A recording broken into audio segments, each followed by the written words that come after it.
আসসালামু আলাইকুম প্রিয় বন্ধুরা, টানা 4 দিনের প্রবল ঘূর্ণিঝড় বৃষ্টি বর্ষণের পরে আবারও কিন্তু আজকে থেকে শুরু হয়েছে কৃষি জমিতে যেই ধান কাটার যেই পাল্লা, অর্থাৎ আপনারা জানেন এখন হচ্ছে ইরি সিজন। আমি আসছি এই মুহূর্তে কুমিল্লার মুরাদনগর উপজেলার বাঙ্গুরা বাজার থানাধীন আন্দিকুট গ্রামের বিলে।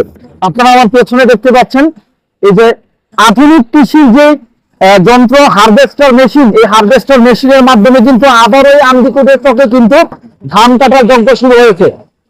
এটাকে বলা হয় হারভেস্টার মেশিন।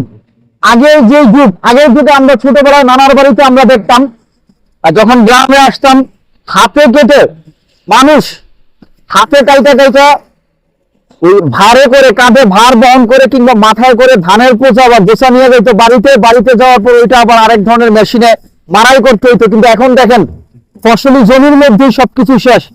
এটার মধ্যে এক ধরনের বিশেষ ওয়াটার ট্যাঙ্ক আছে। এই ট্যাঙ্কের মাধ্যমে ধানগুলো জমা হয়। পিছন দিক থেকে দেখেন ধানগুলো খড়গুলো সারিবদ্ধভাবে জমা হইতেছে, আর কাটার পর একবারে মারাই হয়ে ধানগুলো ওই ট্যাঙ্কের মধ্যে জমা হইতেছে। পরবর্তীতে বস্তায় ওই ট্যাঙ্কগুলো ধানগুলোকে আবার পাস করা হয়। ভাই এই মেশিনটা আপনাদের নাম কি আপনার? সৌরভ। এটা আসলে কি ধরনের মেশিন? এটা ধান কাটার মেশিন। ধান কাটার নাম কি হারভেস্টার? এসিআই কোম্পানির নাকি? হ্যাঁ, ইয়ার মার্কারি। ইয়ার মার্কার।